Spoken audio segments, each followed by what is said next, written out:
pagi semua jemaat bisa disembah. Nah, sebelum kita memulakan ibadah online kita pada pagi ini, sini saya membacakan ayat firman Tuhan yang diambil daripada Kisah Rasul-Rasul 5 ayat 17 sampai 42. Ayat firman Tuhan berbunyi demikian. Kemudian Imam Agung dan semua pengikutnya yang termasuk golongan orang Saduki tempatan mula bertindak terhadap para rasul dan ahli hadis. Mereka menangkap rasul-rasul itu lalu masukkan mereka ke dalam penjara awam. Tetapi pada malam itu malaikat Tuhan membuka pintu-pintu penjara itu dan memimpin rasul-rasul itu keluar. Malaikat itu berkata kepada mereka, "Pergilah berdiri di rumah Tuhan dan beritahu orang ramai tentang hidup yang baru ini." Rasul-rasul itu menurut perintah malaikat itu. Pada waktu fajar mereka pergi ke rumah Tuhan dan mengajar. Imam Agung dan para pengikutnya memanggil semua pemimpin masyarakat Yahudi untuk mengadakan mesyuarat majelis agama. Kemudian mereka memberikan perintah supaya rasul-rasul itu diambil dari penjara untuk dibawa menghadap mereka. Tetapi apabila pegawai-pegawai itu tiba di penjara, mereka tidak mendapati rasul-rasul itu. Lalu mereka kembali dan melaporkan hal itu kepada majelis agama. Mereka berkata, "Apabila kami tiba di penjara, kami mendapati pintu penjara masih terkunci, baik-baik dan pengawal sedang berjaga di pintu. Tetapi apabila kami membuka pintu-pintu itu, kami tidak mendapati seorang pun di dalamnya." Apabila ketua-ketua imam dan ketua pengawal rumah Tuhan mendengar laporan itu, mereka bingung tentang apa yang mungkin berlaku terhadap rasul-rasul itu. Kemudian seorang lagi masuk dan memberitahu mereka, beberapa orang yang tuan-tuan tahan di penjara sedang mengajar orang ramai di rumah Tuhan. Oleh itu, ketua pengawal rumah Tuhan pergi dan dengan anak buahnya dan membawa rasul-rasul itu kembali. Tetapi mereka tidak menggunakan kekerasan karena mereka takut kalau orang ramai mencam mereka. Mereka membawa rasul-rasul itu ke hadapan majelis agama. Lalu Imam Agung berkata, "Dengan tegas kami melarang kamu mengajar berdasarkan ajaran orang itu. Tetapi sekarang lihatlah apa yang sudah kamu lakukan. Kamu menyebarkan ajaran kamu ke seluruh Yerusalem dan kamu mau mendakwa kami bertanggung jawab atas kematiannya." Petrus dan rasul-rasul yang lain menjawab, "Kami harus taat kepada Allah dan bukan kepada manusia. Yesus yang Tuhan salibkan sudah dibangkitkan daripada kematian oleh Allah yang disembah nenek moyang kita. Allah mengangkat dia ke tempat yang berkuasa di sebelah kanannya untuk menjadi pemimpin dan penyelamat supaya umat Israel mendapat peluang untuk bertobat dan beroleh pengampunan dosa. Kami menjadi saksi dalam semua perkara ini. Kami juga dan Roh Allah yang dikurniakan oleh Allah kepada orang yang mentaati perintahnya." Apabila anggota majelis agama mendengar kata-kata itu, mereka marah sekali sehingga mereka mahu mati rasul-rasul itu. Tetapi di kalangan anggota majelis agama itu ada seorang Farisi bernama Gamaliel. Dia seorang guru Taurat yang sangat dihormati oleh orang-orang. Dia berdiri lalu menyuruh orang membawa rasul-rasul keluar sebentar. Lalu dia berkata kepada majelis agama itu, "Saudara-saudara orang Israel, pikirkan baik-baik apa yang hendak saudara-saudara lakukan terhadap semua orang itu. Beberapa waktu dahulu Yudas muncul dan menganggap dirinya seorang pemimpin yang besar. Kira-kira 400 orang mengikuti dia. Tetapi dia terbunuh, lalu semua pengikutnya tercerai-cerai dan pergerakannya lenyap. Setelah itu Yudas dan orang Galia pun muncul pada masa pembancian. Dia mempengaruhi banyak orang, tetapi dia juga terbunuh. Lalu semua pengikutnya tercari-cari. Oleh itu, tentang perkara ini, saya cadangkan supaya jangan ambil tindakan apa-apa terhadap semua orang itu, berikan mereka pergi. Jika apa yang dicadangkan dan dilakukan mereka itu daripada manusia, maka semuanya itu lenyap. Tetapi jika semua itu datang daripada Allah, saudara-saudara tidak dapat mengalahkan mereka. Malah mungkin akan ternyata bahwa saudara-saudara melawan Allah. Nasihat Gamaliel diterima oleh majelis agama. Rasul-rasul itu dipanggil lalu dicambuk, kemudian dilarang mengajar lagi berdasarkan ajaran Yesus. Setelah itu mereka dibebaskan. Apabila rasul-rasul itu meninggalkan majelis agama, mereka bersukacita dan Allah menganggap mereka layak menanggung hukuman bagi Yesus. Setiap hari, baik di rumah Tuhan maupun di rumah orang, mereka tidak berhenti-henti mengajar dan mengabarkan berita baik bahwa Yesus itu ialah penyelamat dan diutus oleh Allah. Oke, demikian dari firman Tuhan. Oke, sebelum kita memulakan kepada kita, nah di sini saya akan mengajak kita semua berdoa dan saya akan bikin. Mari berdoa. Bapa kami di surga, Tuhan yang kami sembah dan kami puji, Bapa, pada saat ini kami mengucap syukur Tuhan dengan kasih karunia Engkau.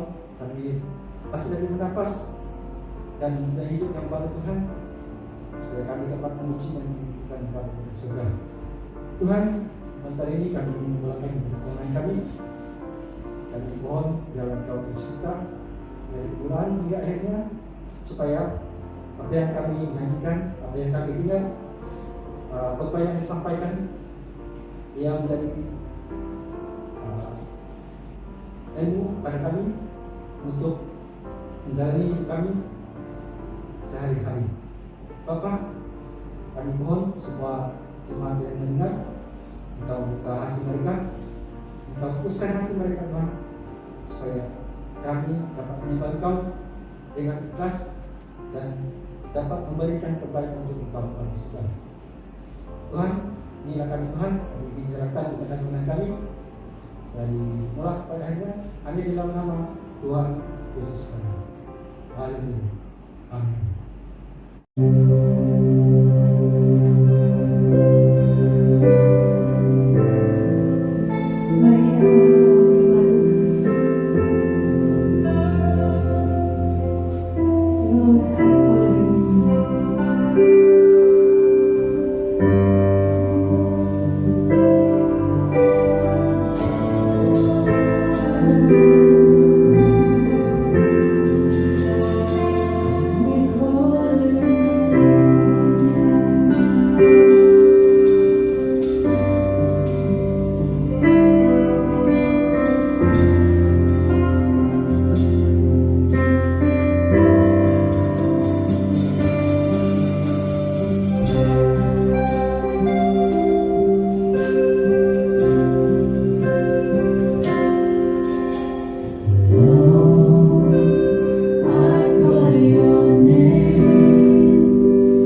Tuhan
Haleluya, terpujilah Tuhan. Melalui pujian penyembahan kita dikuatkan bersama. Amin, saudaraku. Dan apa kabar semua?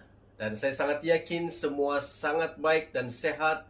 Dan penyertaan Tuhan itu selalu ada. Dan kita dapat beribadah pada hari ini karena kebaikan Tuhan selama-lamanya. Amin. Dan sebelum kita mendengar firman Tuhan, mari kita datang kepada Tuhan di dalam doa. Dan saya pimpin kita di dalam doa. Mari kita berdoa. Bapa di surga, kami memulangkan pujian syukur kepada Tuhan sebab Engkau begitu setia kepada kami. Engkau selalu ada dan Engkau tidak pernah meninggalkan kami. Setiap pribadi kami banyak kali bergumul dalam berbagai-bagai pergumulan. Namun kami tahu Engkau tidak pernah meninggalkan kami, malah Engkau selalu ada memberikan pertolongan dan Engkau menjawab setiap doa dan permohonan kami, dan Engkau selalu memegang tangan kami dan meneguhkan kami, menguatkan kami sehingga kami tetap percaya kepada Tuhan dalam setiap keadaan. Dan itu Bapa, biarlah kiranya kebenaran firman Tuhan yang sebentar akan disampaikan, kuasa Allah, Roh-Mu akan melayani setiap pribadi kami sehingga kebenaran ini akan mengambil tempat dalam seluruh kehidupan kami. Terima kasih Bapa, di dalam nama Tuhan Yesus Kristus hamba-Mu sudah berdoa. Amin. Saudaraku, setiap hari 13 orang Kristen dibunuh karena iman mereka. Setiap hari 12 gereja atau gedung milik orang Kristen diserang. Setiap hari 12 orang Kristen secara tidak adil ditahan atau dipenjara, 5 orang lainnya diculik. Demikianlah laporan dari World Watch List WWL tahun 2021. Hasil penelitian terbaru dari lembaga Open Doors yang mendaftarkan 50 negara tempat orang Kristen paling banyak mengalami penganiayaan karena mengikut Yesus. Ini dalam tahun ini 2021, awal tahun Januari, 13 Januari 2021 pukul 6.30 malam ini dikemas kini berita ini. Saudaraku, menyebut tentang setiap hari keadaan orang Kristen berada dalam suatu penindasan, penganiayaan, tekanan-tekanan dari banyak pihak. Dan ini berlaku di dalam pembacaan yang sebentar kita telah baca di awal ibadah kita tadi. Di dalam Kisah Para Rasul pasal 5 ayat 17 hingga 42 menerangkan tentang peristiwa yang berlaku. Saudaraku, apakah yang terjadi? Apakah yang berlaku di dalam bagian firman Tuhan ini? Dikatakan bahwa mereka, yaitu Petrus dan Yohanes, yaitu rasul, ditangkap oleh imam besar dan para pengikut imam itu. Karena apa, saudaraku? Karena mereka sangat iri hati kepada Petrus dan Yohanes. Itu kisahnya. Mereka ditangkap. Saudaraku, mengapa mereka ditangkap? Karena mereka memberitakan Injil, memberitakan tentang Yesus, tentang kematiannya, tentang kebangkitannya.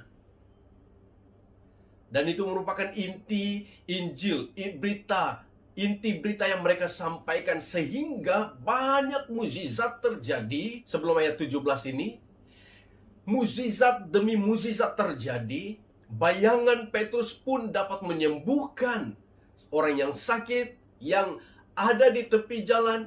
Dan bila Petrus lalu di situ, dan bayang-bayangnya pun dapat menyembuhkan. Bukan Petrus yang menyembuhkan, bukan kuasa Petrus yang menyembuhkan, tetapi kuasa Roh Kudus yang menguasai kehidupan Petrus, Yohanes, dan rasul-rasul, sehingga mereka bergerak di dalam kuasa Roh Kudus, sehingga memberitakan Injil tentang Yesus Kristus itu adalah kuasa yang dapat menyembuhkan segala jenis penyakit. Karena firman Tuhan berkata, karena Yesus sendiri pernah berkata di dalam Matius, mengatakan bahwa kuasa di surga dan di bumi telah diberikan kepadaku. Itu sebabnya Yesus memerintahkan para muridnya supaya mereka menjadi saksinya, memberitakan tentang dirinya, siapa dia, yaitu Tuhan, yaitu Juru Selamat yaitu Allah Sang Pencipta yang berkuasa di atas segala alam semesta ini.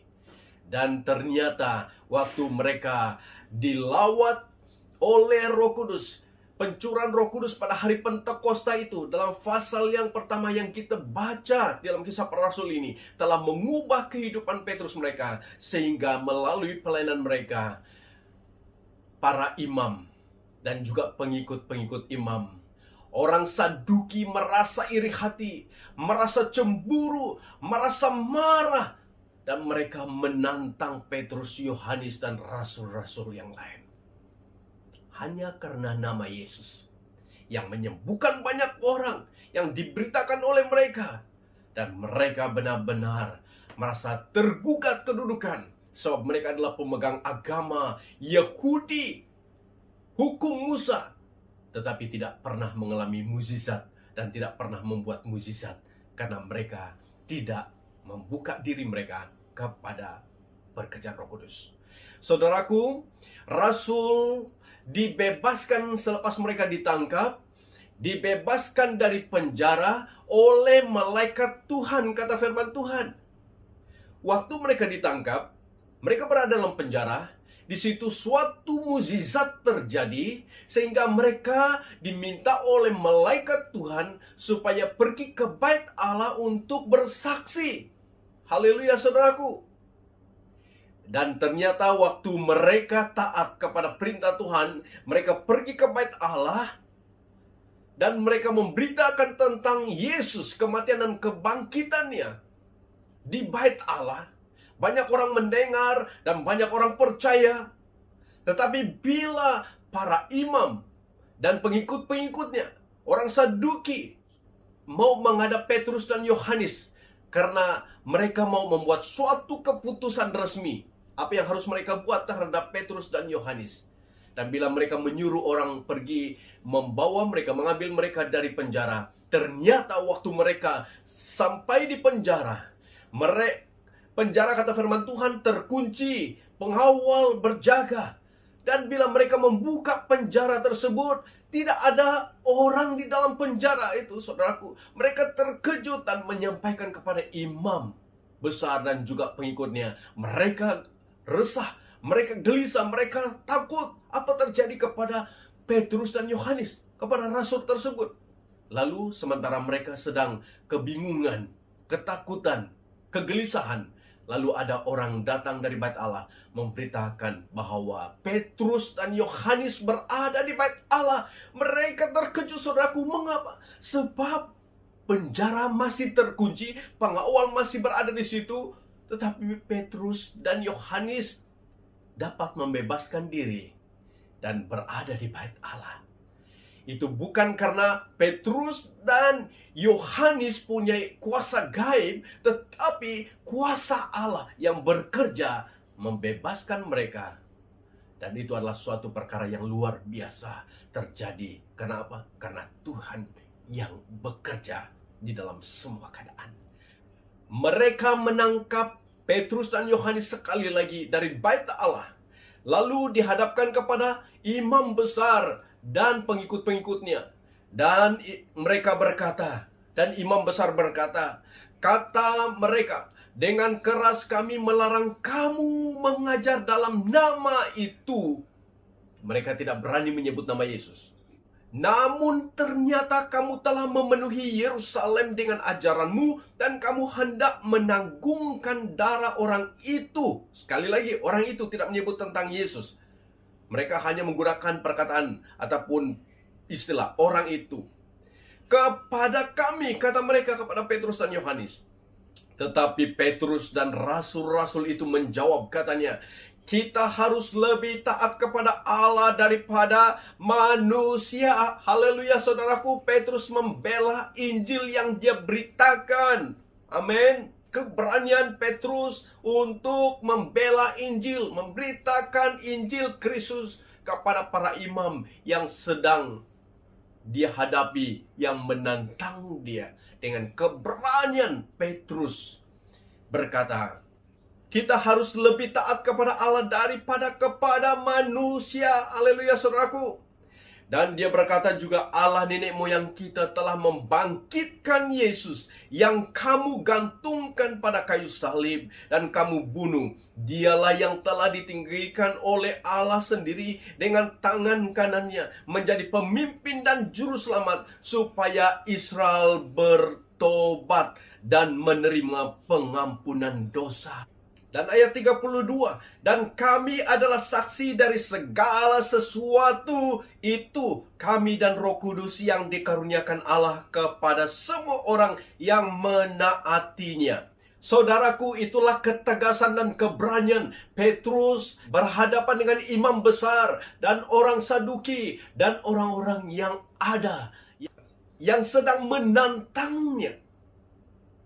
Dengan berani dia berkata, Yesus itulah yang kamu bunuh, Yesus itulah yang ditinggikan oleh Allah dengan membangkitkan dia dari antara orang mati. Dan dia adalah juru selamat. Dan dia adalah pemimpin orang Israel, supaya orang Israel bertobat dan diampuni dosa. Inilah berita Injil yang disampaikan oleh Petrus, saudaraku, keberaniannya. Bila imam besar mendengar, dan juga orang Saduki, dan juga orang-orang Yahudi yang coba menantang, yang coba melarang Petrus menyampaikan tentang nama Yesus, mereka sangat terpukul, kata firman Tuhan, dan mereka ingin membunuh para rasul. Saudaraku, tadi iri hati. Dan bila mereka sedang berhadapan dengan Petrus, dan Petrus menyampaikan kebenaran dengan berani, sekarang ini mereka benar-benar rasa terpukul, kata firman Tuhan, dan mereka mau membunuh rasul tersebut.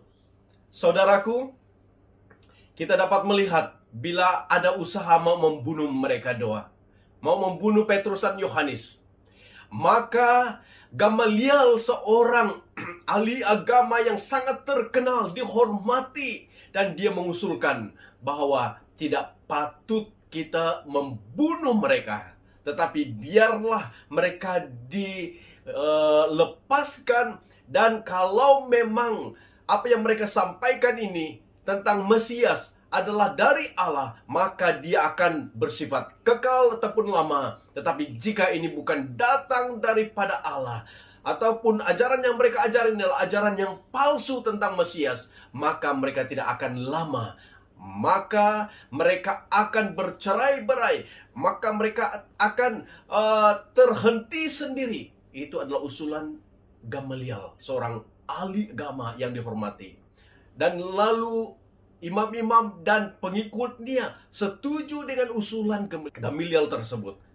Maka Petrus, Yohanes, rasul-rasul itu dicambuk, kata firman Tuhan, dan dilarang untuk memberitakan nama Yesus, dan mereka dibebaskan. Dan bila mereka dibebaskan, saudaraku, maka firman Tuhan berkata bahwa Rasul Petrus dan Yohanes merasa bahwa mereka layak menderita, layak dipukul, layak dianiaya, dan sekarang ini mereka dibebaskan, dan mereka katakan adalah kasih karunia Tuhan dan suatu kesempatan untuk memberitakan Injil Tuhan, karena mereka lebih takut kepada Tuhan daripada manusia. Amin, saudaraku.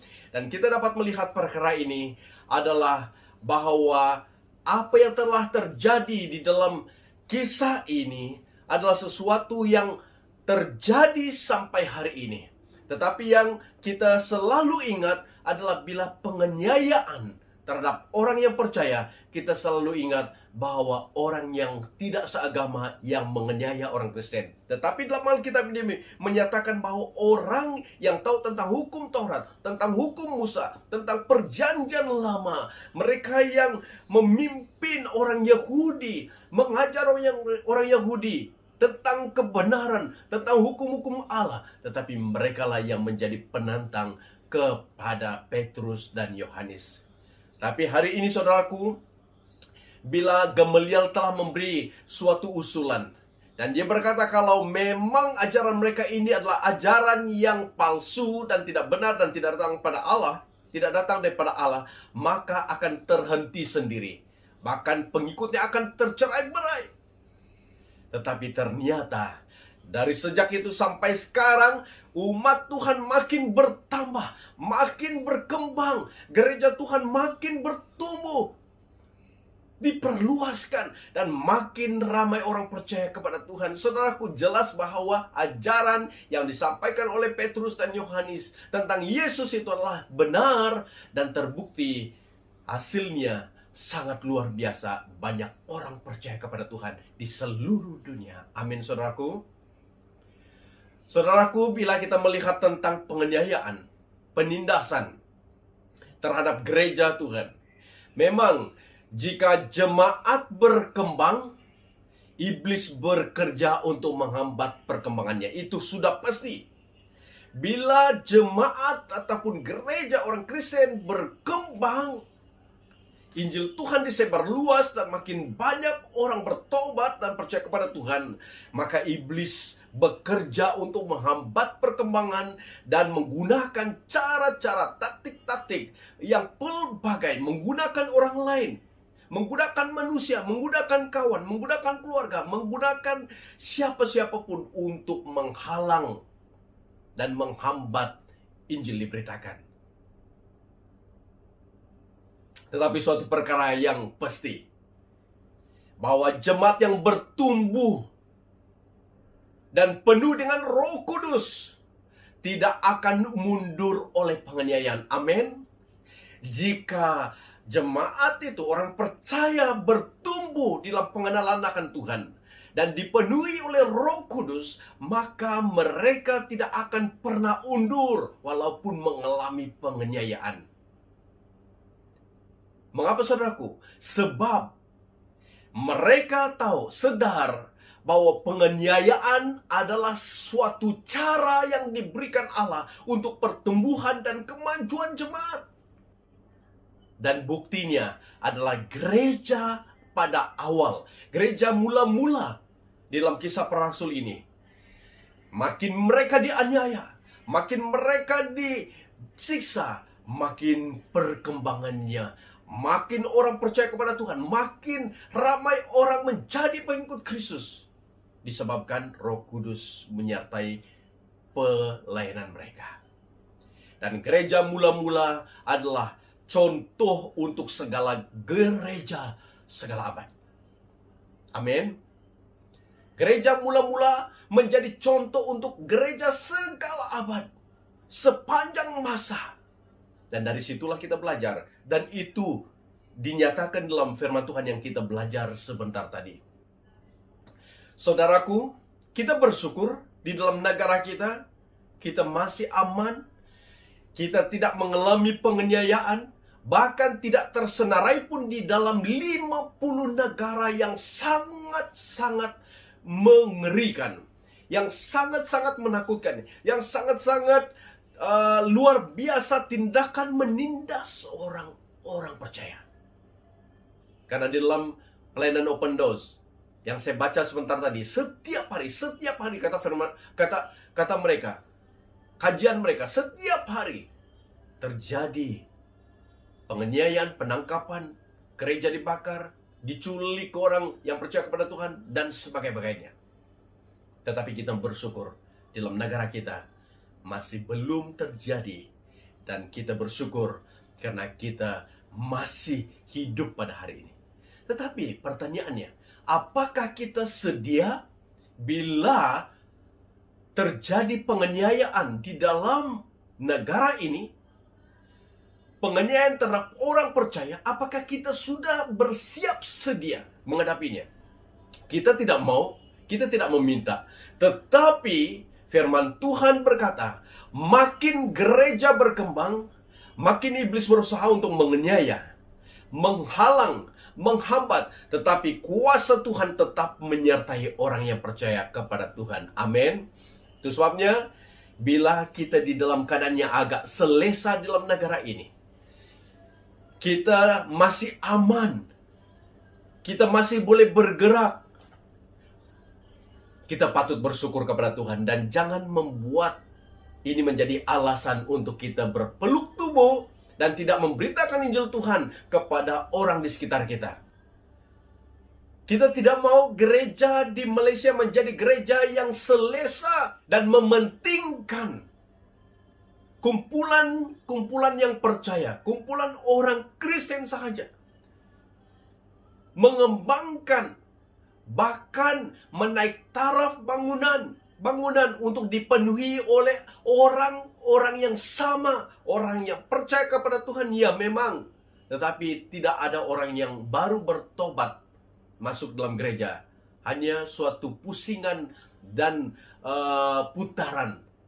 Orang berpindah dari suatu tempat ke suatu tempat menjadi jemaat. Tapi firman Tuhan berkata, saudaraku, Injil tentang Yesus perlu diberitakan, baik ataupun jahat waktunya. Harus diberitakan. Itulah yang dibuat oleh Petrus dan Yohanes. Memberitakan tentang Yesus yang mati dan bangkit. Dan kebangkitannya adalah jaminan untuk setiap orang yang percaya kepadanya.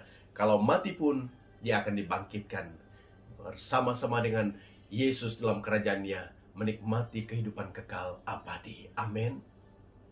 Saudara, di dalam negara ini, bila kita mendengar sesuatu perkara yang orang lain rasa tidak puas hati, tidak senang dengan kita, bahkan kita dapat mendengar bahwa rang undang-undang RUU terhadap sesuatu undang-undang yang mau digubal agar tidak boleh menyebarkan agama kepada agama tertentu. Saudaraku, apakah kita terancam? Saya rasa kita rasa tidak selesa. Bahkan rasa sepertinya kebebasan kita dihalang. Tapi saudaraku, satu perkara yang kita perlu lihat. Kita belum sampai kepada suatu tahap dan label di mana gereja-gereja yang benar-benar mengalami penganiayaan.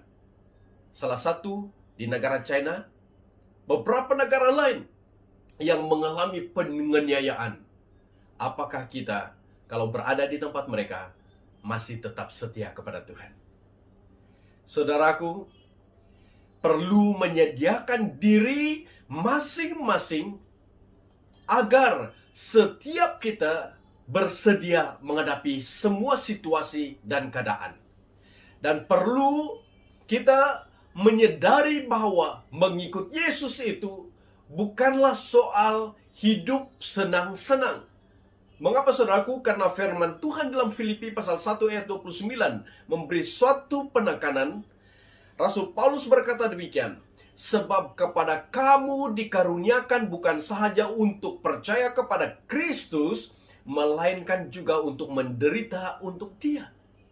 Penegasan yang diberi oleh Paulus supaya orang yang mengikut Yesus itu bukan sahaja sekadar percaya dan terima Yesus dalam kehidupan, tetapi harus mengetahui bahwa mereka juga akan menderita karena mengikut Dia. Tetapi bila kita mengikut Yesus dan kita dianiaya, ditolak, dihina, disiksa, ditangkap, dan sebagainya, percayalah bahwa Tuhan tidak pernah meninggalkan engkau.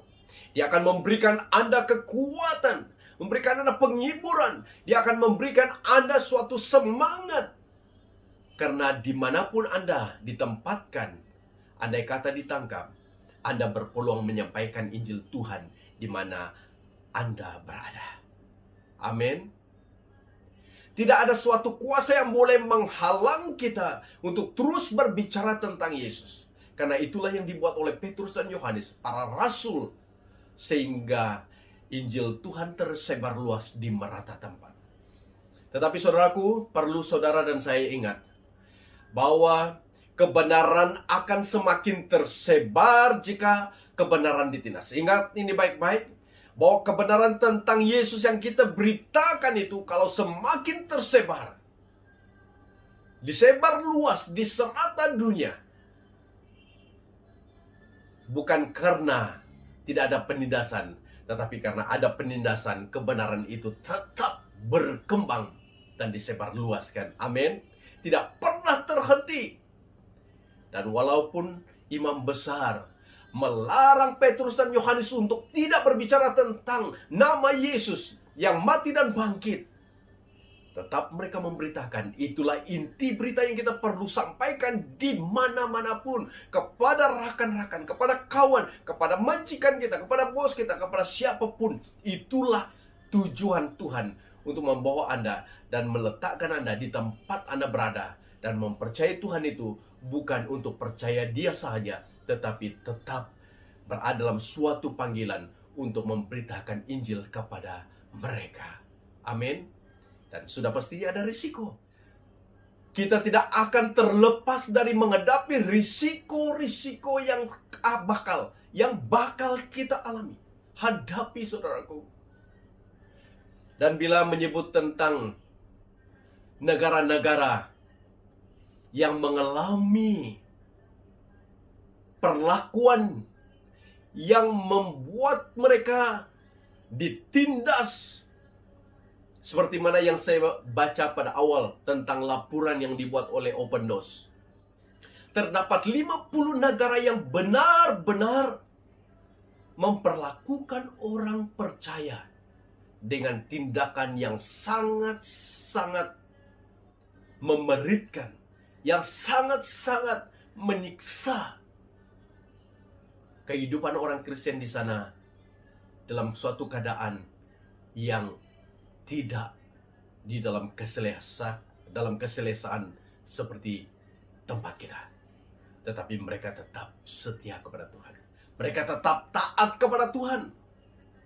Seperti negara-negara yang saya masukkan di dalam slide ini, yang kita sendiri perhati. Negara apa itu?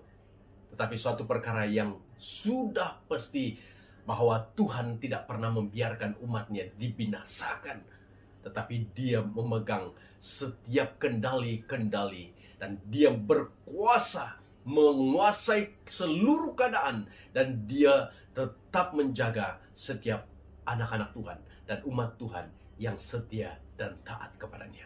Saudaraku, hidup Petrus dan Yohanes, hidup orang percaya, hidup Anda dan saya perlu hidup tanpa menyerah kalah, tanpa berundur, tetapi terus dengan keberanian karena dikuasai oleh Roh Kudus untuk memberitakan Injil Tuhan dimanapun. Dengan itu, perkataan yang paling indah dan perlu diambil perhatian di dalam firman Tuhan tadi, dikatakan oleh Petrus di dalam ayat 29. Tetapi Petrus dan rasul-rasul itu menjawab, katanya, kita harus lebih taat kepada Allah daripada kepada manusia. Perkataan taat. Perkataan inilah yang membuat rasul-rasul tidak menyerah terhadap tantangan yang mereka alami. Ditangkap di penjara, mereka tetap taat kepada perintah Tuhan melalui Roh Kudus yang berbicara kepada mereka. Amin, saudaraku. Dan kita melihat perkataan ini, yaitu taat, T-E-E-T, taat. Dan T yang pertama adalah tahu panggilan Tuhan dalam hidup. Rasul Petrus, Yohanes, mereka tahu panggilan Tuhan dalam hidup mereka, sehingga mereka taat untuk menaati setiap perintah Tuhan. Amin. Anda juga perlu taat dan tahu panggilan Tuhan dalam hidup Anda untuk memberitakan Injil Tuhan di mana dan kemanapun Tuhan meletakkan Anda. Arahkan pandangan kepada Tuhan. Petrus dan Yohanes telah mengarahkan pandangan mereka kepada Tuhan, bukan kepada situasi, bukan kepada manusia, tapi mengarahkan pandangan, arahkan pandangan kepada Tuhan, membuat mereka tidak menyerah, membuat mereka makin berani, sebab mereka arahkan pandangan kepada Tuhan. Anda dan saya juga perlu arahkan pandangan kepada Tuhan, bukan kepada manusia, bukan kepada sesiapa, bukan kepada orang yang sedang menganiaya kita. Kita tidak boleh melihat situasi dan keadaan yang melanda hidup kita, tetapi arahkan pandangan kepada Tuhan setiap masa, maka Anda menjadi saksi Kristus yang tetap setia dan tidak menyerah. Amin. Yang kedua adalah alami Tuhan. Petrus dan Yohanes dan rasul-rasul dan pengikut-pengikut Kristus, mereka alami Tuhan sendiri dalam kehidupan mereka melalui pencurahan Roh Kudus pada hari Pentakosta, dan seterusnya pelayanan mereka dikuasai oleh Roh Kudus. Mereka mengalami Tuhan sendiri. Cinta mereka makin bertambah hari demi hari. Karena apa, saudaraku? Karena mereka mengalami Tuhan. Bagi saudara juga, bagi saya, harus mengalami Tuhan sendiri dalam kehidupan ini. Mengalaminya dalam kehidupan, pengalaman pribadi. Anda tahu siapa dia, dan Anda terus alami Tuhan sendiri, dan dari situ Anda terus memberitakan Injil tentang Yesus, tentang kematian dan kebangkitannya, di mana dia mati untuk setiap orang supaya mereka diselamatkan, yaitu orang yang percaya kepadanya, menerimanya sebagai Tuhan dan Juru Selamat. Dan dia adalah kebangkitan untuk membangkitkan setiap orang, kalaupun sudah mati, tapi akan dibangkitkan. Amin. Dan yaitu taat kepada Tuhan. Saudaraku, Petrus dan Yohanes, rasul-rasul dan pengikut Kristus, dan Anda juga perlu taat kepada Tuhan. Lebih taat kepada Tuhan. Kata firman Tuhan, apa sahaja yang dia perintahkan, taat kepadanya. Jangan menunda waktu, jangan berdalih, jangan memberi alasan, tetap taat kepadanya. Itu sebabnya firman Tuhan berkata, baik ataupun jahat waktunya, tetap memberitakan Injil Tuhan. Amin. Tetapi di dalam negara kita rasa takut untuk memberitakan Injil Tuhan. Kepada kawan-kawan kita masih takut memberitakan Injil Tuhan kepada mereka. Tapi sebenarnya itulah keperluan. Banyak orang yang telah mengalami Tuhan, telah percaya kepada Tuhan, dan telah mengalami mukjizat-mukjizat. Sebab apa? Sebab nama Yesus. Nama Yesus itu berkuasa. Dan dia adalah Tuhan yang berkuasa, dan dia adalah penguasa di atas segala kuasa di muka bumi ini. Amin. Dia adalah pemimpin dan juru selamat, kata Petrus kepada imam besar dan kepada orang Saduki, kepada orang Yahudi yang dia depani. Nama Yesuslah yang terindah yang perlu diberitakan. Itu sebabnya firman Tuhan berkata, sebelum kedatangan Tuhan Yesus yang kedua kali, Injil tentang Yesus harus didengar oleh setiap manusia di muka bumi ini. Dan bila Injil itu sudah diberitakan, didengar sahaja, kata firman Tuhan, maka Yesus akan datang kedua kali. Oleh itu, peranan saudara dan saya adalah harus taat dan hidup tanpa menyerah, karena Anda lebih taat kepada Tuhan. Amin. Taat, tahu panggilan Tuhan dalam hidup, arahkan pandangan kepada Tuhan, alami Tuhan, dan taat kepada Tuhan. Dan kita harus memiliki ketaatan ini. Dan kita harus memiliki keberanian. Dan keberanian ini adalah datang daripada Roh Kudus. Izinkan Roh Kudus untuk menguasai kehidupanmu. Amin. Saudara, sebagai kesimpulan daripada firman Tuhan ini, kekristenan bukan sekadar menyebarkan berita tentang Yesus yang bangkit, tetapi kekristenan menjadikan kebangkitan Yesus sebagai inti dari seluruh iman. Amin. Dari seluruh iman kepercayaannya. Amin. Sekali lagi saya menyebut, kekristenan bukan sekadar menyebarkan berita tentang Yesus yang bangkit, tetapi kekristenan menjadikan kebangkitan Yesus sebagai inti dari seluruh iman kepercayaannya. Tanpa kebangkitan, sia-sia iman orang percaya, kata firman Tuhan. Dalam 1 Korintus pasal 15 ayat 14 hingga 17 menerangkan tentang kebangkitan Kristus itu. Saudaraku, banyak orang takut dengan kematian. Karena mereka berpikir bahwa kematian adalah akhir daripada segala-galanya. Akhir hidup mereka. Tidak ada harapan untuk bangkit.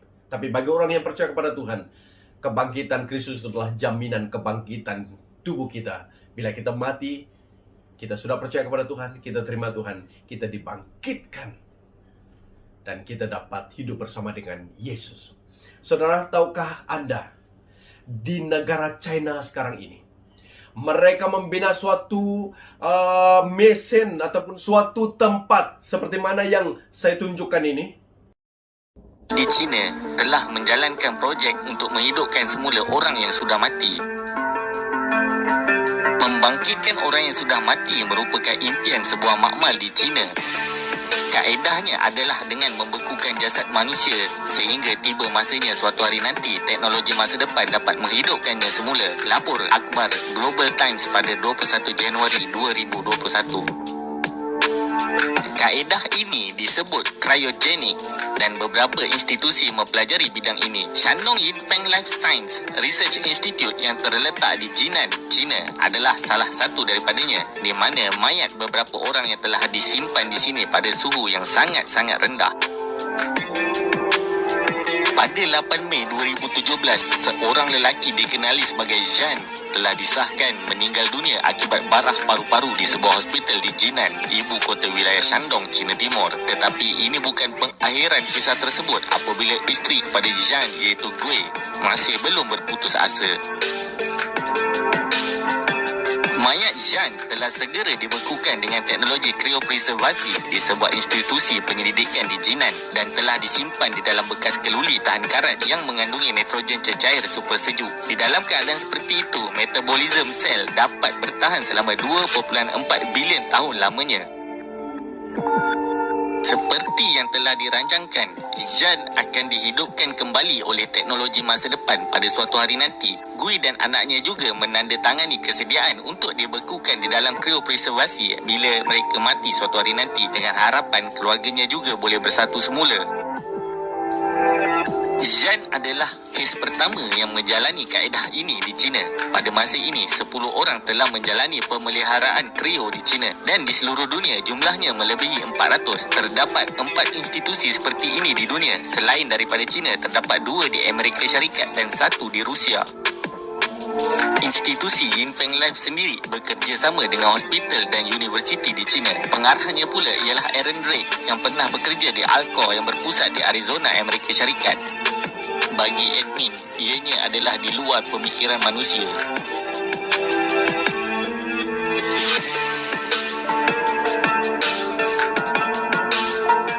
Usaha manusia supaya orang yang mati dapat bangkit semula, dapat hidup semula. Tetapi memakan masa yang lama, bahkan menggunakan kos yang besar untuk membina peralatan ini.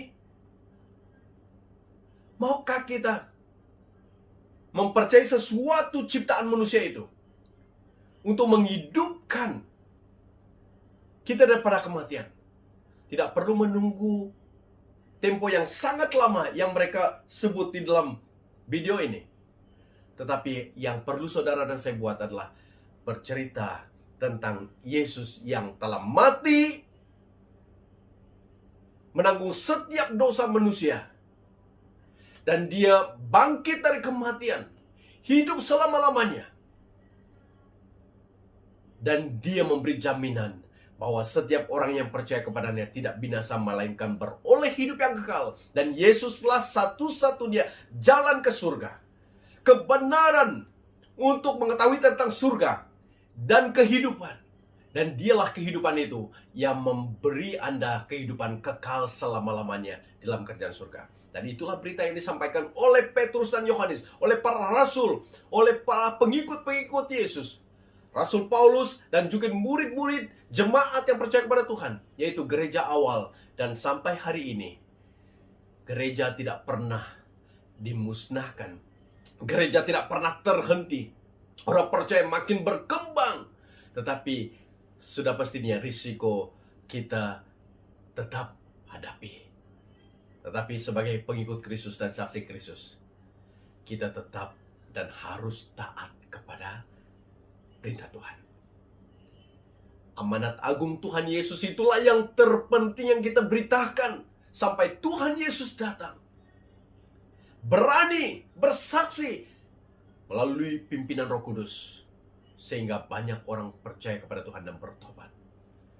Dan kita tahu bahwa berita yang kita sampaikan ini adalah suatu berita yang memberi pengharapan kepada setiap orang yang merasa bahwa hidup ini berakhir dengan kematian. Tapi sebenarnya kematian itu adalah suatu peralihan untuk masuk dalam kerajaan surga abadi adanya. Itulah janji Yesus. Dan berita yang kita perlu sampaikan, seperti Petrus dan Yohanes, mereka tidak takut menghadap apapun situasi, menghadap imam-imam yang menantang mereka, tetapi mereka dengan berani bahwa mereka lebih taat kepada Allah daripada manusia. Amin. Mari kita datang pada Tuhan dalam doa. Saya akan pimpin kita dalam doa. Bapa di surga, terima kasih di atas kebenaran firman-Mu yang telah kami dengar. Kami tahu bahwa risiko menjadi saksimu. Bila kami bersaksi tentang Engkau yang telah mati dan bangkit, dan Engkau adalah kehidupan yang menjaminkan kehidupan bagi setiap orang, kami pastinya akan menghadapi risiko, ditantang, dianiaya, ditangkap, dan juga dibunuh. Tapi suatu perkara yang kami belajar ya Bapa, Petrus dan Yohanes dan para rasul dan pengikut-Mu, mereka setia sampai akhir hidup mereka. Mereka tetap taat kepadamu, memberitakan tentang Engkau kepada setiap orang. Melalui kuasa pernyataan Roh Kudus yang menguasai mereka, banyak orang bertobat. Dan juga ramai orang yang memerlukan Tuhan, perlu kami sampaikan Injil tentang Yesus kepada mereka.